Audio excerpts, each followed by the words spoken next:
여러분, 성경은 하나님의 말씀입니다. 이 말씀은 예수께서 말씀하기를 하늘에서 내려온 떡이라고 말씀하셨습니다. 예수님께서 당신 자신을 나는 하늘에서 내려온 생명의 떡이라고 말씀하셨죠.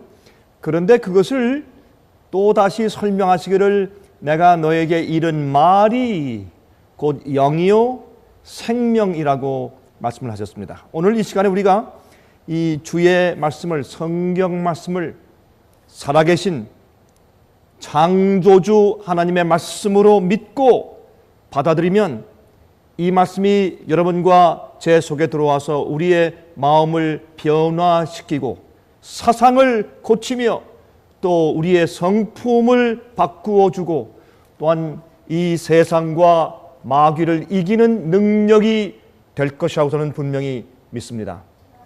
제가 한 가지 부탁을 좀 드리겠습니다. 저희가 지난 주일에 한 예배 방송이 30분 늦게 시작되었습니다. 30분 지연된 것을 제가 여러분들께 사과 말씀을 드리고 그때에 말씀드린 그 설교 제목이 참된 기적이었습니다. 참된 기적. 여러분, 그 방송을 다시 보기를 통해서 꼭 들어주실 것을 제가 부탁을 드립니다. 그렇게 말씀드린 이유가 있습니다. 제가 내일 예배 방송에서 제가 말씀을 드릴 그 제목이 오순절 성령운동인데 초대 교회의 성령운동에 대해서 제가 말씀드릴 작정입니다. 그런데 지난 주일에 말씀드린 참된 기적에 대해서 여러분께서 그 말씀을 듣고 이해하시면 그러면 제가 내일 그 예배 방송에서 말씀드릴 그 내용을 이해하시는데 큰 도움이 될 것이라고 제가 말씀을 드리는 것입니다.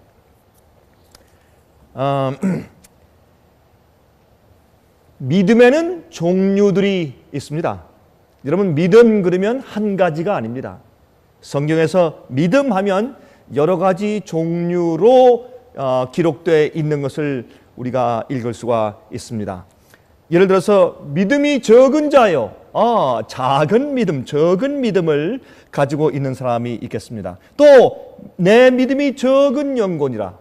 그렇죠? 그래서 믿음의 양이 적은 자들이 있는 것을 볼 수 있습니다. 행함이 없는 믿음은 그 자체가 죽은 것이라. 믿음을 가지고 있지만 그러나 어떤 지성적인 이해를 믿음으로 오해한 나머지 죽은 믿음을 가지고 있는 사람이 있다고 성경은 또 말씀하고 있는 것입니다. 그리고 또 내 믿음대로 되라. 주의 말씀의 능력이 우리 속에 들어와서 역사할 수 있는 그런 올바른 확신 있는 믿음을 가지고 있는 자들이 있다고 성경은 또 말씀하고 있습니다. 또 내 믿음이 크도다. 아까 보니까 적은 믿음을 가지고 있는 사람이 있습니다. 그런데 큰 믿음을, 정말 잘 배양된 그런 믿음을 가지고 있는 사람이 있다는 것을 성경이 말씀하고 있습니다. 또 어떤 말씀이 있겠습니까? 내 믿음이 너를 구원하였느니라. 그렇게 말씀했습니다. 내 믿음이 너를 구원하였느니라. 또 여러분, 그 히브리서의 말씀이죠. 영혼을 구원함에 이르게 하는 믿음을 가진 자. 그렇게 말씀했습니다. 영혼을 구원함에 이르게 하는 믿음을 가진 자. 그렇죠? 여러분, 그래서 사실은 우리를 구원하지 못하는 믿음, 죽은 믿음, 또 우리를 살리고 우리 영혼을 구원함에 이르게 하는 믿음이 있다고 성경은 말하는 것입니다. 그래서 이렇게 성경은 믿음의 종류 여러 가지에 대해서 언급하고 있는 것을 우리가 알 수가 있습니다. 오늘은 제가 참된 믿음은 무엇인가에 대해서 말씀을 드립니다. 참된 믿음은 무엇인가? 여러분들은 어떠한 믿음을 가지고 계십니까? 여러분들이 믿음에 대해서 무엇이 정말 믿음인가? 라는 그 이해에 대해서 어떤 개념을 가지고 계십니까? 정말 여러분의 영혼을 구원하는 그런 믿음을 가지고 계십니까? 우리 그 말씀을 좀 오늘 같이 말씀을 펴서 연구해 보도록 하겠습니다. 우리 첫 번째 말씀입니다. 누가복음 7장에 있는 말씀을 좀 펴서 보도록 하겠습니다. 누가복음 7장입니다.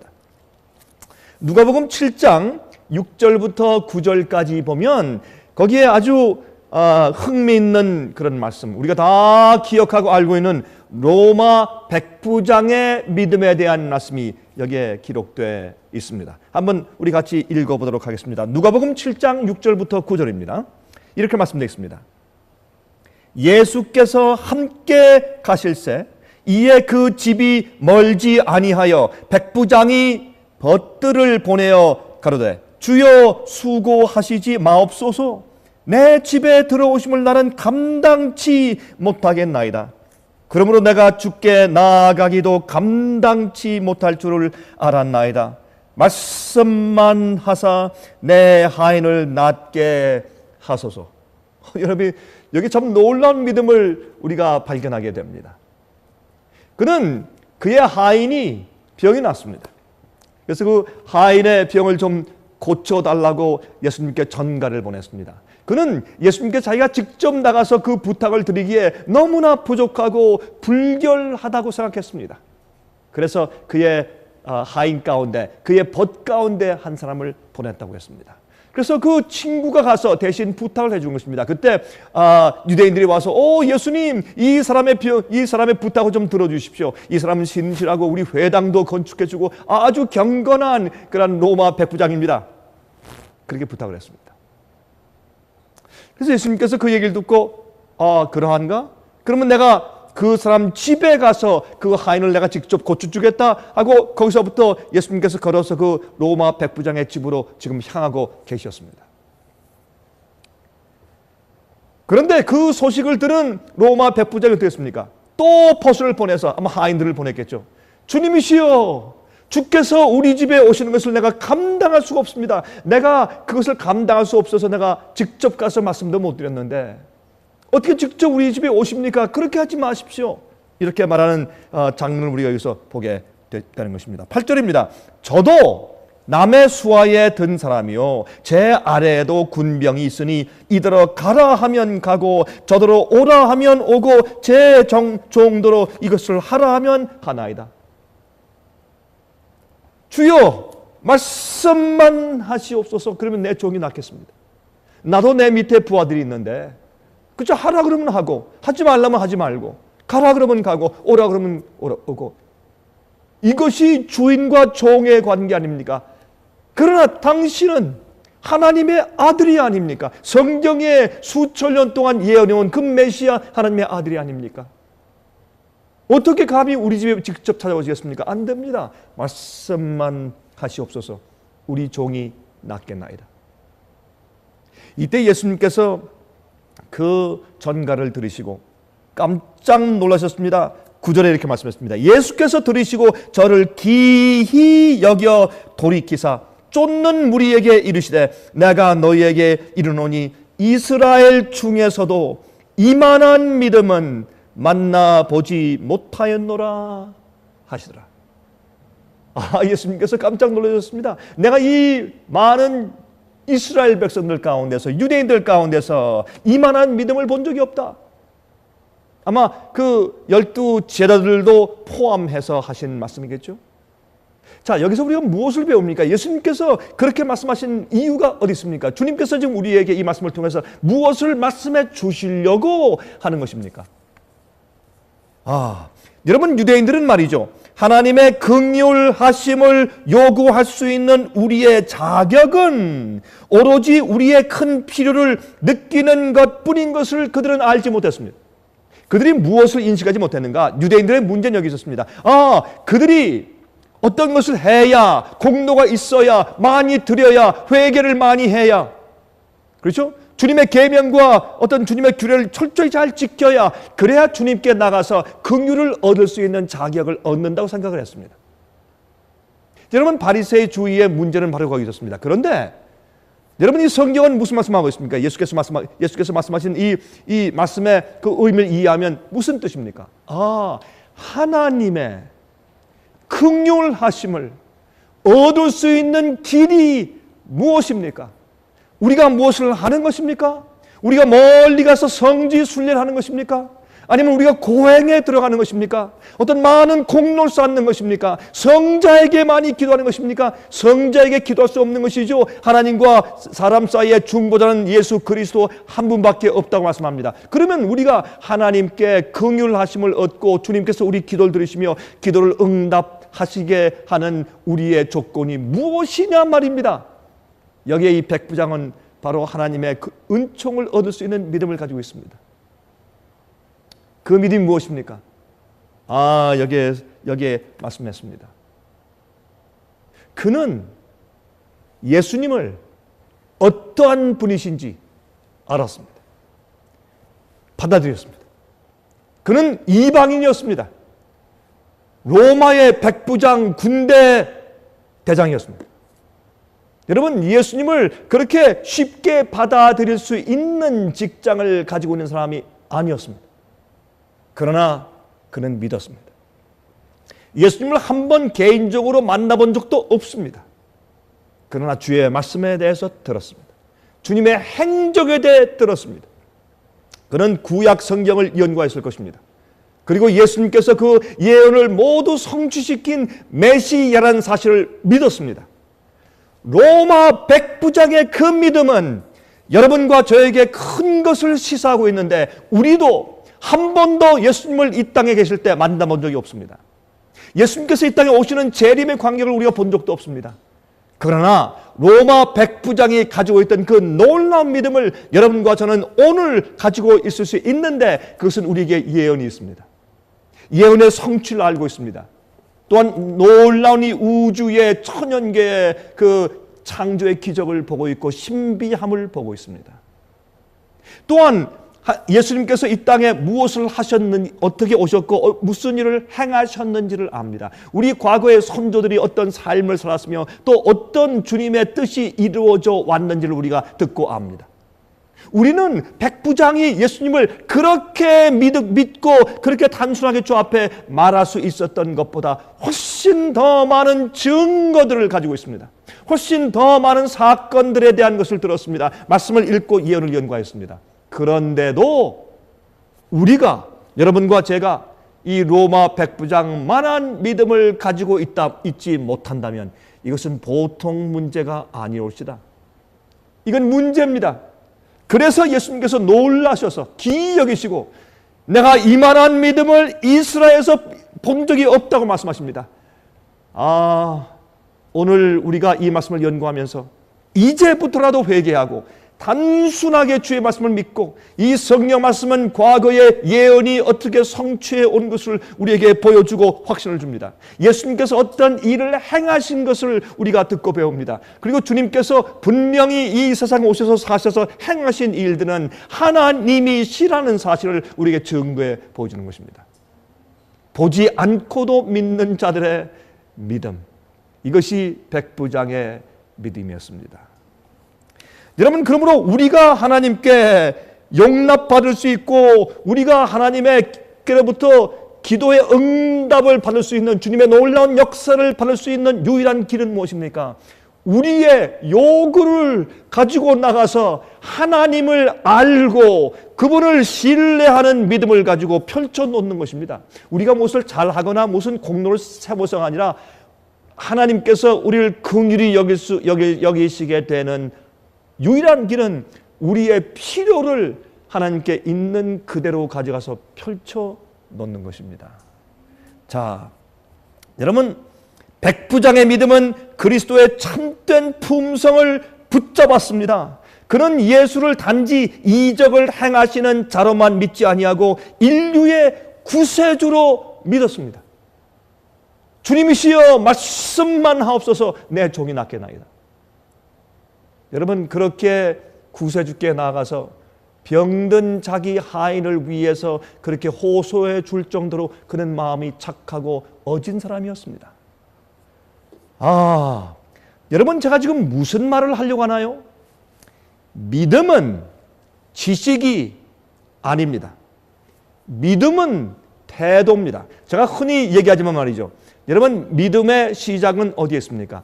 하나님이 어떻게 우리에게 행하신 것을 보고 알고 깨달은 다음에 거기에 대한 우리의 반응이 믿음입니다.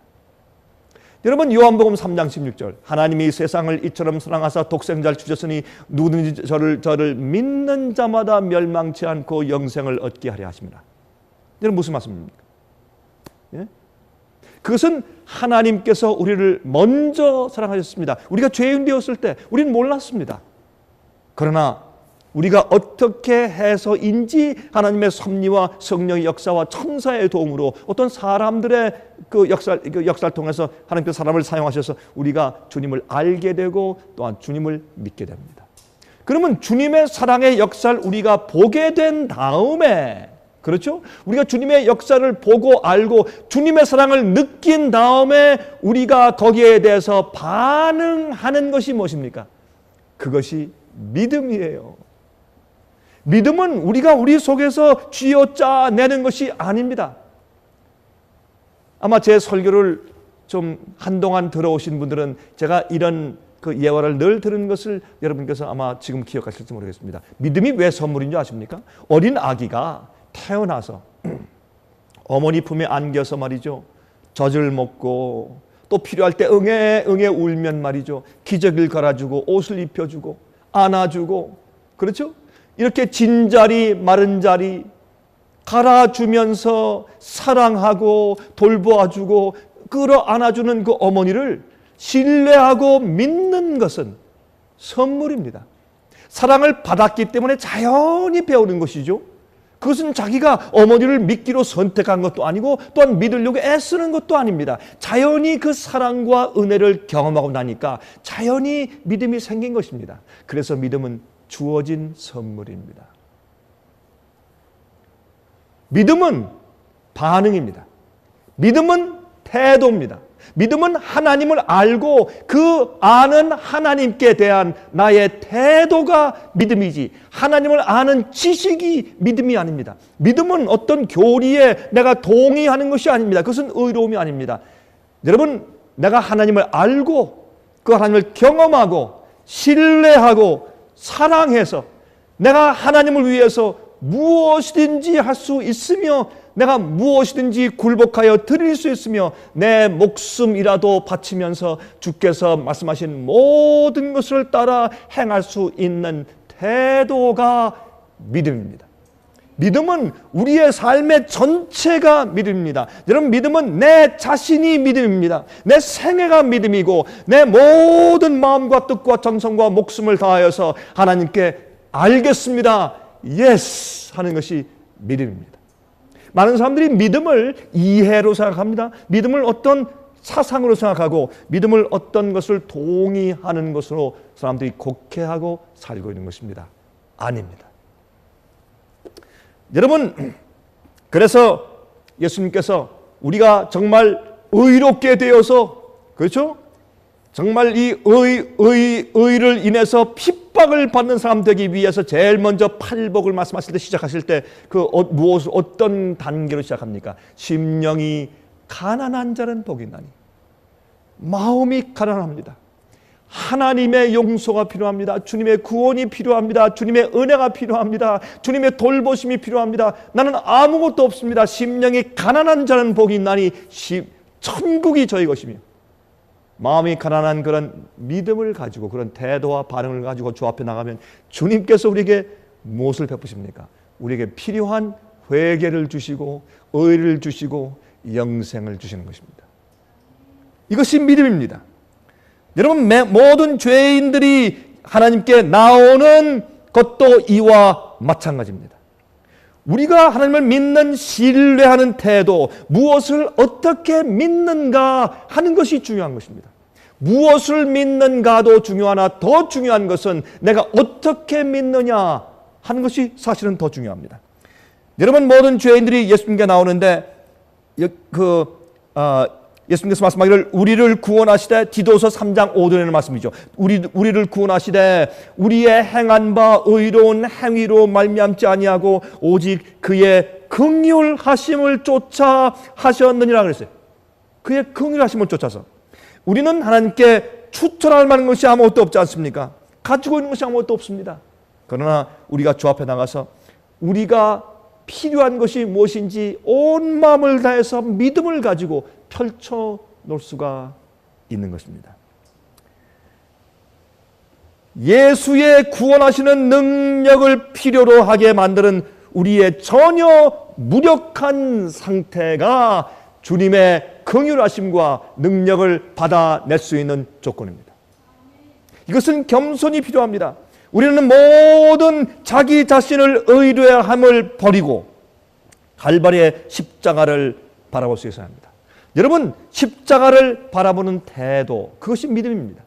십자가에 대해서 아는 지식이 아니라 주님께서 어떤 일을 하셨다, 언제 하셨다, 이것이 아니라 십자가를 바라보는 우리의 반응과 태도가 믿음입니다. 그래서 믿음은 우리를 구원하는 것입니다. 믿음은 우리를 의롭게 하는 것입니다. 믿음은 우리를 정결케 하는 것입니다. 믿음은 통로 같아서 하나님의 능력과 구원을 받아들이는 통로가 되는 것입니다. 채널입니다. 여러분, 예수님께 있어서 이것은 복음이, 백부장이 그런 믿음을 가지고 나오는 것을 볼 때 예수님께서는 이제는 이방에서 많은 사람들이 나와서 구원받을 복음 사업을 성취시킬 전조였습니다. 로마 백부장뿐만 아니라 그러한 많은 자들이 믿음을 가지고 복음 앞으로 나올 것을 예수님께서 보셨기 때문에 그렇게 기뻐하신 것입니다. 같은 십자가를 바라보는데 어떤 사람들은 구원을 받고 어떤 사람들은 구원을 받지 못합니다. 어떤 자들은 그저 감동만 받습니다. 그러나 구원을 받지 못합니다. 왜 그렇습니까? 믿음의 종류가 있습니다. 여러분은 참된 믿음을 가지고 계십니까? 정말 진짜 믿음 말이에요. 예, 진짜 믿음.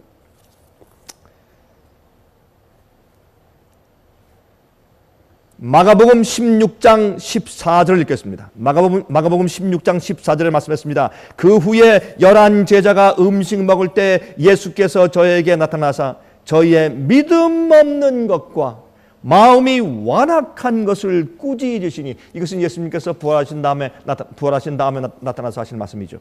그들의 완악한 것을, 또한 그들의 믿음 없는 것을 주님께서 꾸짖으시니 이는 자기의 살아난 것을 본 자들의 말을 믿지 아니함이라. 이들은요 정말 믿기에는 너무 크고 놀라운 사건이기 때문에 막달라 마리아와 다른 여인들과 다른 사람들, 예수를 만난 자들이 와서 우리가 예수를 보았다 했을 때 그들이 믿지 않았다고 했습니다. 그들은 그 예언에 대한 그들 마음 가운데 태도가 잘못되어 있었습니다.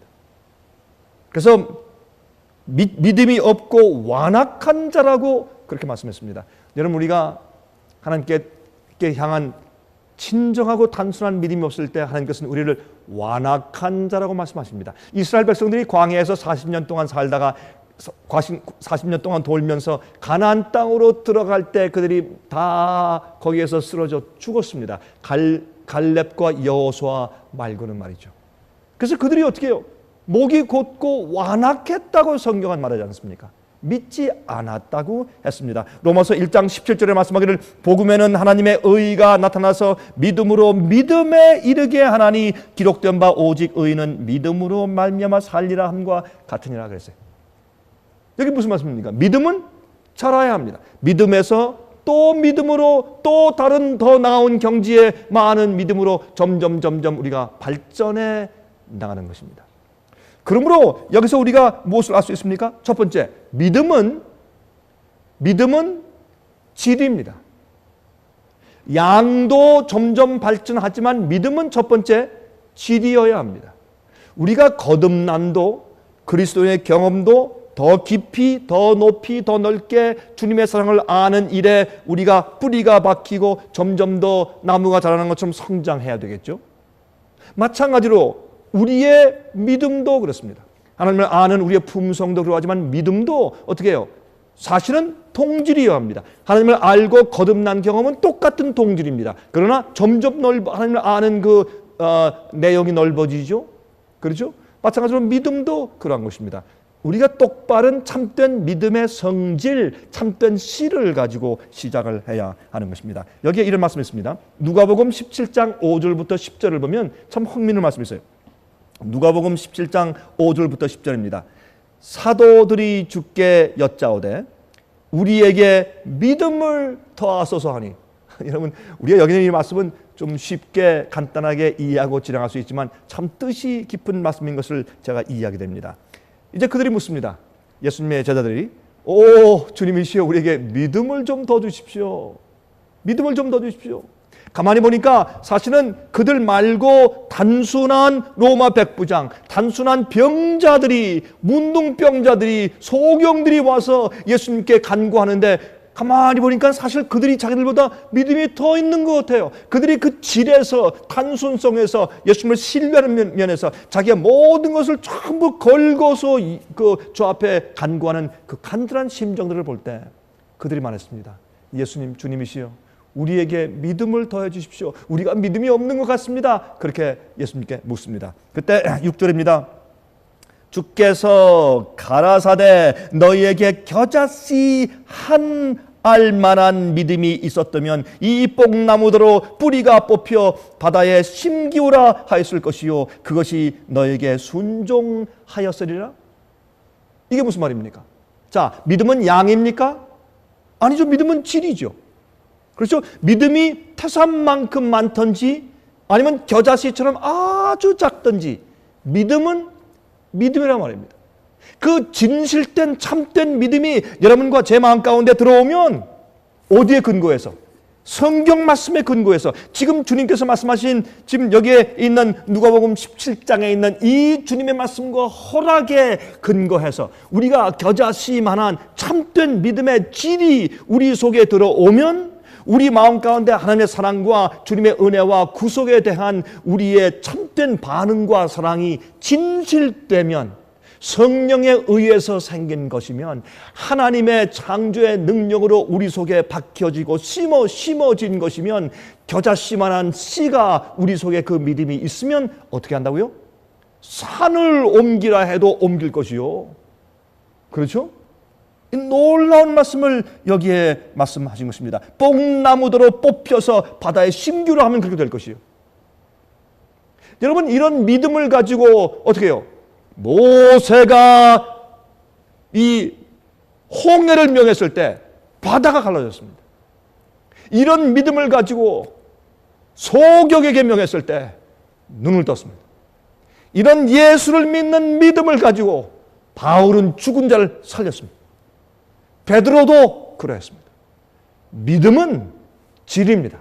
이 똑같은 믿음, 바울이 가지고 있었던 믿음, 베드로가 가지고 있었던 믿음, 요셉이 가지고 있었던 믿음, 이삭과 야곱이 가지고 있던 믿음, 죽음 맛보지 않고 성천한 에녹이 가지고 있던 그 믿음을 우리도 가지면, 우리가 그 똑같은 질의 믿음을 우리 마음 가운데 가지고 있으면 그들에게 일어났던 놀라운 사건이 오늘 여러분과 저에게도 일어날 수가 있습니다. 여러분, 그 사실을 믿으십니까? 이 사실을 믿는 믿음이 우리 마음 가운데 간절하면 주님께서 그 믿음의 통로를 통해서 여러분께도 하나님의 창조의 능력을 오늘 베푸실 것입니다. 여러분, 우리 이 믿음을 우리가 그런 식으로 이해해 나가야 할 것입니다. 여러분, 하나님의 뜻대로 구하면, 진짜 믿음이 있다면 장애물들이 옮겨지고 바다가 갈라집니다. 7절입니다. 너희 중에 네게 밭을 갈거나 양을 치거나 하는 종이 있어 밭에서 돌아오면 저더러 곧 와 앉아서 먹으라 할 자가 있느냐? 예수님께서 말이죠. 또 전혀 다른 얘기를 하시는 것 같아요. 지금 믿음에 대해서 답변하십니다. 지금 우리에게 믿음을 더 주십시오 라고 말하는 종들에게 예수님께서 믿음에 대해서 지금 말씀을 하십니다. 그런데 이렇게 말씀하시는 겁니다. 밭을 갈거나 시장에 갔다 오거나 심부름을 갔다 오거나 그런 종들이 갔다 왔을 때 그때 주인이 어떻게 빨리 와라, 수고했다, 고맙다, 앉아서 먹자, 그렇게 하느냐? 안 하지 않느냐? 자, 8절 보세요. 도리어 저더러 내 먹을 것을 예비하고 띠를 띠고 나의 먹고 마시는 동안에 수종 들고 너는 그 후에 먹고 마시라 하지 않겠느냐? 아니, 주인이 노예에게, 종에게 참 수고했다, 이리 와라, 나보다 먼저 먹어라. 아니면 같이 먹자.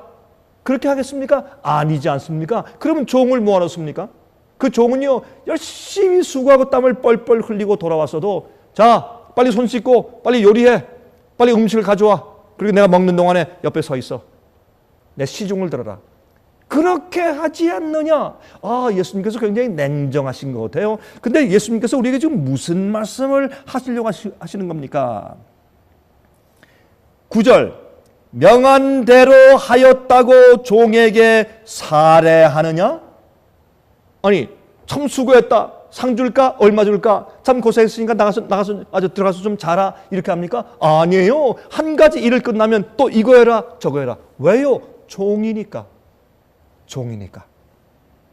이와 같이 너희도 명령받을 것을 다 행한 후에 이르기를 우리는 무익한 종이라 우리의 하여야 할 일을 한 것뿐이니라 할지니라.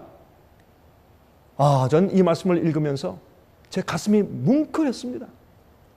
얼마나 많은 믿는 자들이 잘못된 믿음에 대한 개념을 가지고 살고 있는지 몰라요. 여기 예수께서 지금 무슨 말씀하시는 겁니까? 믿음은 무엇이다? 질이다, 질. 여러분,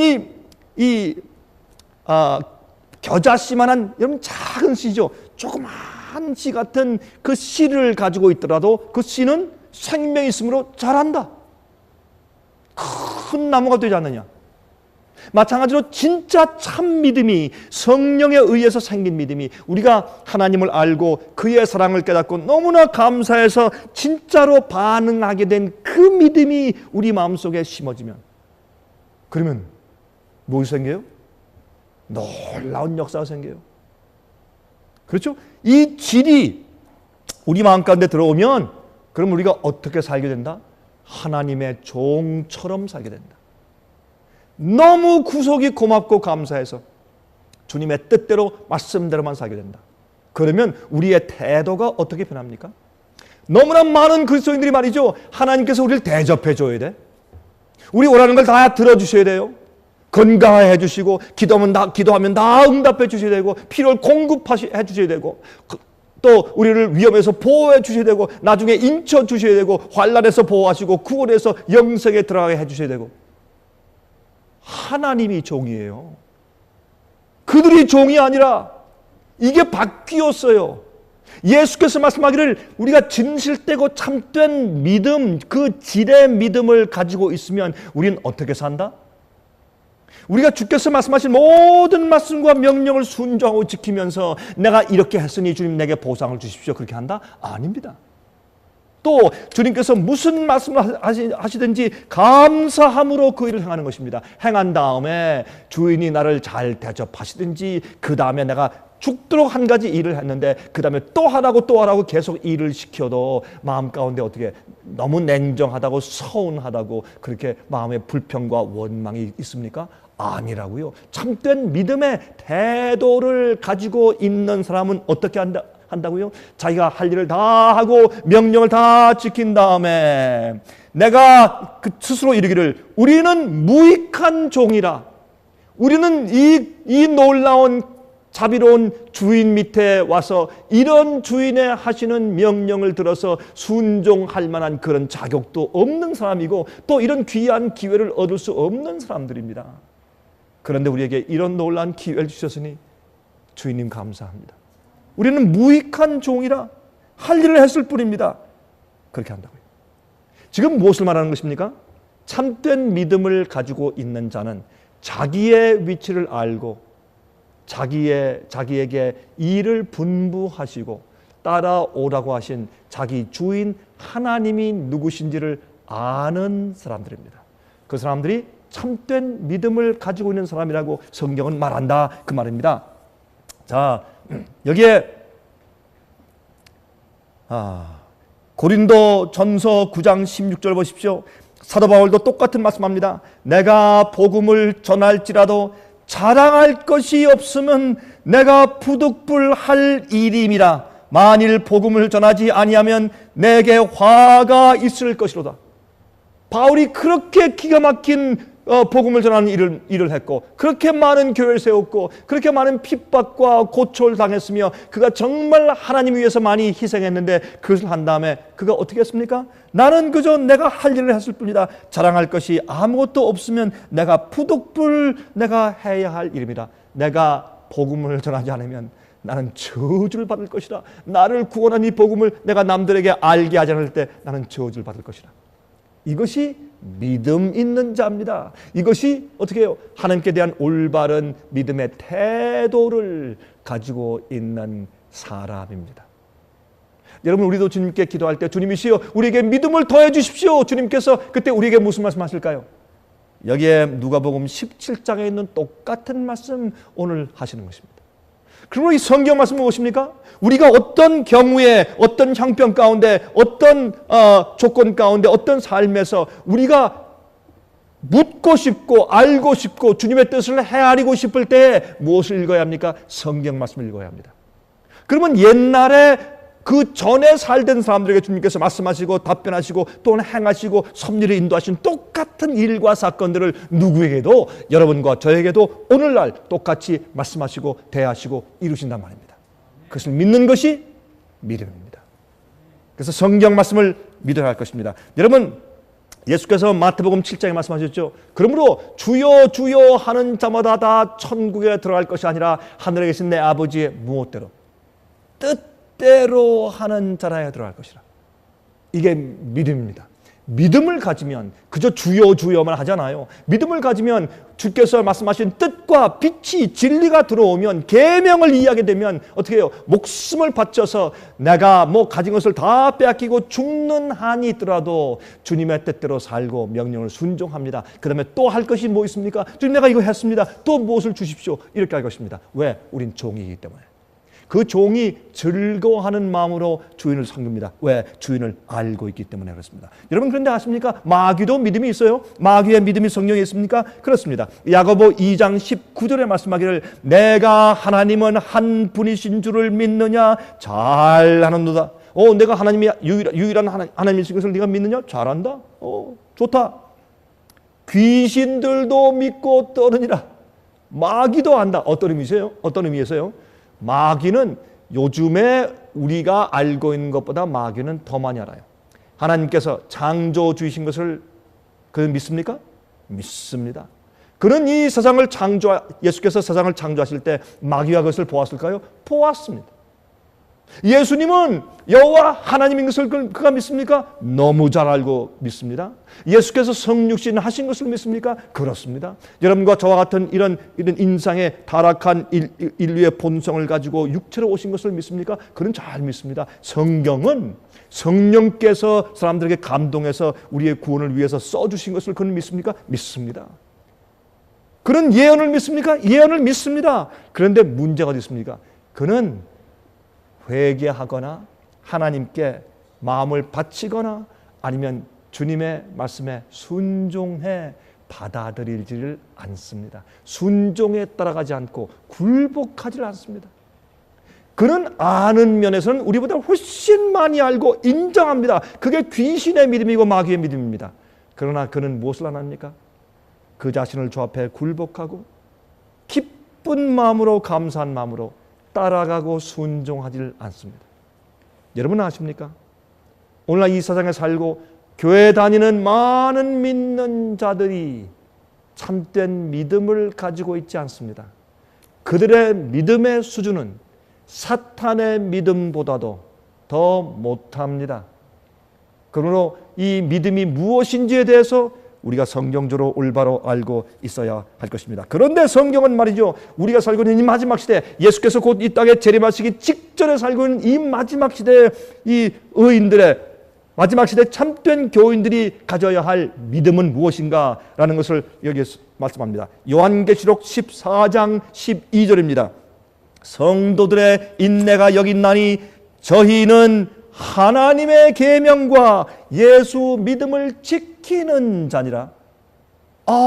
여기 보니까 믿음은 우리로 하여금 주의 명령을 지키고 따라가게 만든다 그랬습니다. 그렇죠? 이게 믿음이에요. 여기에 말씀하기를 성도들의 인내가 여기 있나니, 여러분 참된 믿음을 가지고 살 때에 인내가 필요합니까? 그렇습니다. 주님의 약속이 더디 이루어질지라도 우리가 믿음을 가지고 따라 나가야 할 것입니다. 왜 그렇습니까? 왜 그렇습니까? 여러분, 그 이유는 주의 말씀이 더디 이루어질지라도 우리가 그 사실을 믿고 따라가야 하기 때문에 그렇습니다. 그게 믿음입니다. 그래서 인내가 필요해요. 무엇을요? 하나님의 계명과 예수 믿음을 지키는 자라 그랬어요. 자, 보십시다. 그러면 예수님의 믿음이 무엇입니까? 예수의 믿음을 가져야 하나님의 계명을 지키게 되는 것입니다. 예수께서 이 땅에 계실 때 어떤 믿음을 가지고 계셨을까요? 여기 성경에 보면 말씀하십니다. 시편 40장 8절 나의 하나님이여 내가 주의 뜻 행하기를 즐기오니. 지금 아버지께 기도하시는 겁니다. 나의 하나님이여 내가 주의 뜻 행하기를 즐기오니. 이것이 예수의 믿음입니다. 아버지의 뜻대로 따라 사는 것이 즐거우셨습니다. 주의 법이 나의 심중에 있나이다 하였나이다. 아버지께서 말씀하신 모든 것이 예수님의 마음 가운데 박혔어요. 사겨져 있어요.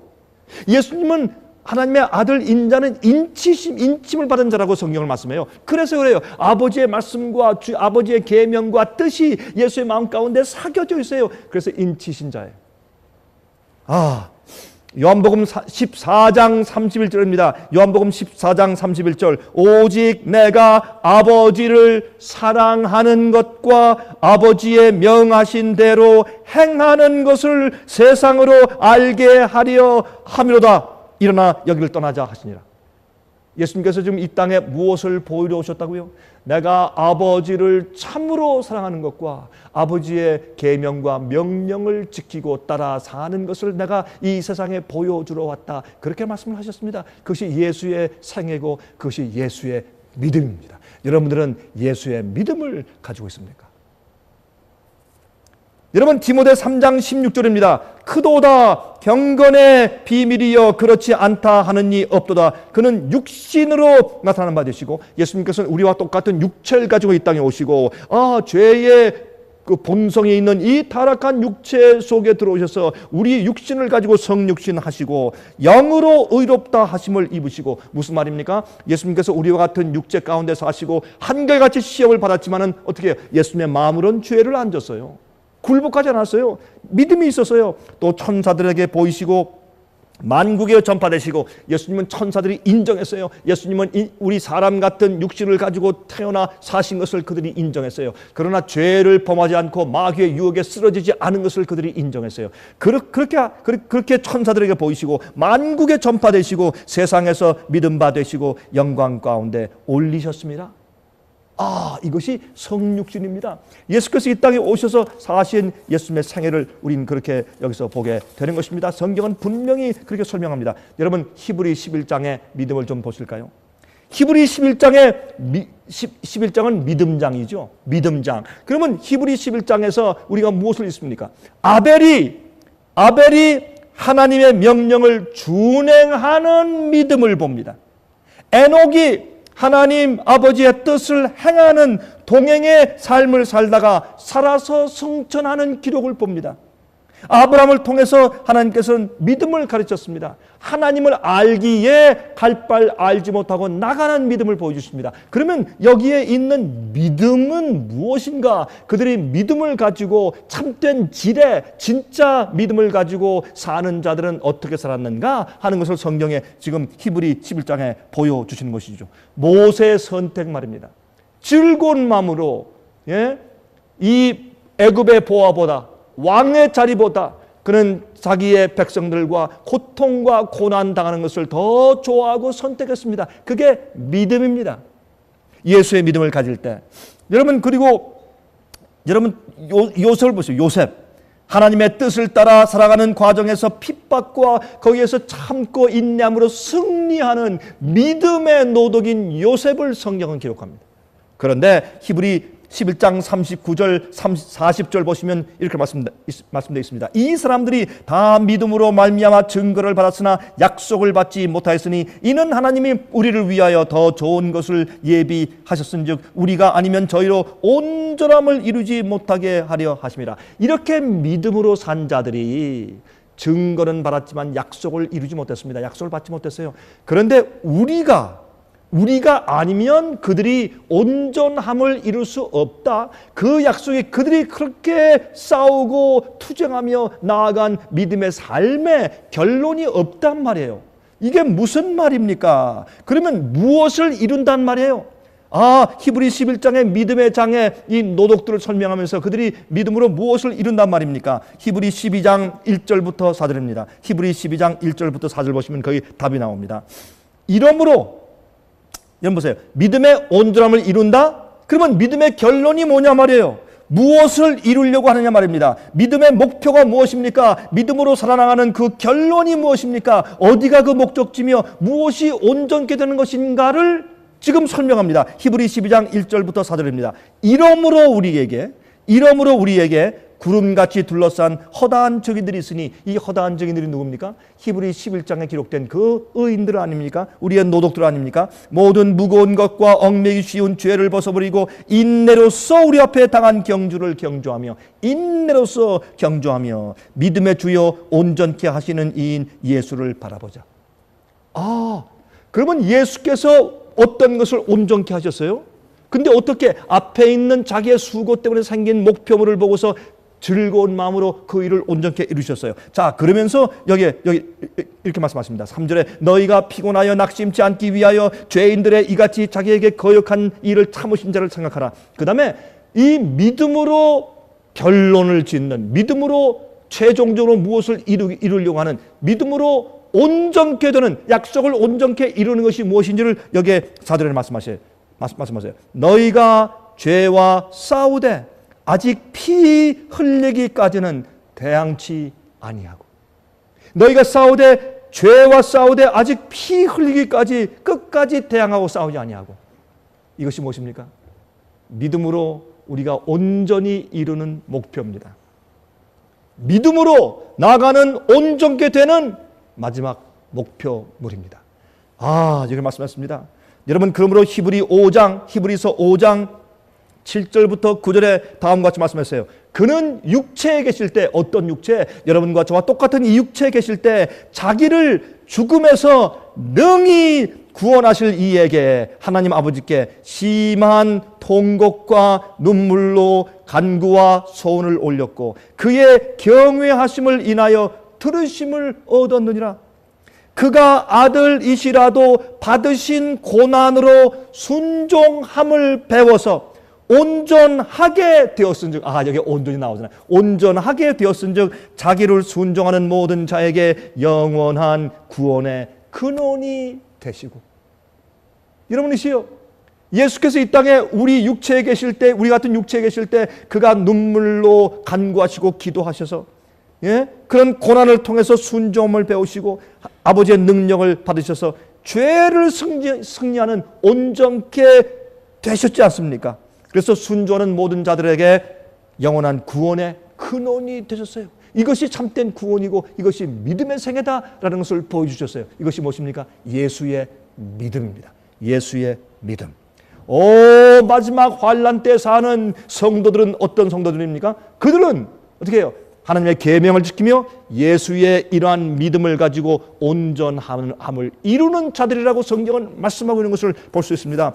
여러분, 이제 시간이 다 되었습니다. 자, 끝마칠 시간이 되었습니다. 여러분, 시대 소망이라는 책이 있습니다. 이것은 예수님의 생애를 다룬 책입니다. 이것을 우리가 오 그리스도라는 제목을 가지고 우리가 책을 펴냈습니다. 혹시 오 그리스도라는 책을 읽어본 적이 없는 분들이 혹시 원하시는 분들이 있으면 저희 사무실 한번 전화 좀 해보십시오. 여러분, 이것은 예수님의 생애를 기록한 놀라운 책입니다. 1800년도 말기에 기록된 책입니다. 오래전에 기록된 책입니다. 정말 우리 마음 가운데 뜨거움을 주고 예수님을 진심으로 깨닫고 알게 하는 영감의 글입니다. 여러분, 그 책의 영어 책인데 668페이지에 있는 그 페이지 보면 이렇게 말씀한 것을 읽을 수 있어요. 모든 참된 순종은 마음에서 우러나온다. 얼마나 맞습니까? 믿음은 마음속에 생기는 그런 이 참된 성질이에요. 믿음은 하나님께 대한 태도입니다. 믿음은 하나님의 사랑을 알고서 생기는 우리 마음속의 반응입니다. 그러므로 우리 마음 가운데 그런 마음이 있을 때 참된 순종이 우리 속에서 우러나온단 말입니다. 종은 자기가 내가 할 일을 했을 뿐입니다. 무엇을 대가도 바라지 아니하고 원망도 불평도 없습니다. 그저 그 주인을 위해서 일하고 그저 할 일을 했다고 말하면서 여전히 주 앞에 감사하는 것입니다. 이것이 믿음을 가진 태도고, 여러분과 제가 이런 겨자씨만한 참된 질의 믿음을 받으면 그렇게 우리가 성장하게 돼 있고, 그럴 때 우리 믿음이 점점 자라서, 그러면 주님께서 우리 마음 가운데 믿음을 더 주시는데, 그런 믿음을 가질 때에 우리는 이렇게 종의 마음을 갖게 되는 것입니다. 여러분, 마르다, 그는 예수님께서 자기 이 오라버니가 돌아가셨을 때 올 때 예수님을 믿는 믿음을 표현했습니다. 그런데 주님께서 무덤의 문을 굴려내라 할 때 주님 그렇게 하지 마십시오. 지금 썩은 냄새가 납니다. 불신을 표현했습니다. 베드로도 물 위를 걷다가 주님 바라보는 시선이 흔들리자, 또 뒤를 바라보며 자랑하는 심령이 생기자 물속에 빠졌습니다. 믿다가도 갑자기 실수하고 불신하고 물에 빠졌습니다. 모세도 그 놀라운 믿음의 사람 주의 종도 실수했습니다. 엘리야도 놀라운 기적의 경험을 하고 하나님께서 불을 내리신 그런 경험을 하고 온 교회를 향해서 개혁의 기별을 전한 엘리야도 도망가서 나 차라리 죽기 원합니다 라고 낙심을 하였습니다. 여호수아도 여리고성을 아무 칼도 한번 대보지 않고 그들이 그저 주님을 믿는 믿음만 가지고 하루에 한 바퀴씩 돌다가 7번째 날에 7바퀴 돌고 와 소리 지르는 그런 놀라운 믿음을 가지고 있던 종도 그 여리고성을 함락한 다음에 그 다음에 가서 적은 도성인 아이성에서 대패하고 말았습니다. 여러분이시여, 우리 마음 가운데 불신이 들어옵니다. 죄가 들어옵니다. 원망과 불평이 들어오고 하나님이 안 보이는 것 같을 때가 있습니다. 그러나 기억하십시오. 이 성경 말씀은 우리에게 믿음이 무엇인지를 설명해 주고 있고, 또한 믿음의 그 질을 가지면 우리에게 믿음을 증가시켜 주는데, 그 증가된 믿음을 가진 자가 어떻게 사는지에 대해서도 설명하십니다. 이 말씀은 살아있는 주님의 말씀입니다. 제일 기본적으로 우리가 지금 어떻게 주 앞에 기도해야 합니까? 하나님이시여, 우리를 불쌍하게 여겨주십시오. 세리의 기도처럼 나는 공로가 없고 주님의 은혜를 받고 구속을 받을 자격이 내게 갖춰진 것이 아무것도 없습니다. 하나님, 나를 불쌍히 여겨주십시오. 내게 믿음을 주십시오. 나를 살려주십시오. 내게 성령을 주십시오. 내가 필요한 것은 죄에서 해방되고 죄를 버리고 승리하는 것입니다. 하나님, 내게 필요가 있습니다. 나는 무익한 종입니다. 나를 불쌍히 여겨주십시오. 내게 직접 와서 어떤 것을 해결해 주실 필요 없습니다. 주님 내게 보여주시고 천사를 보여줄 필요가 없습니다.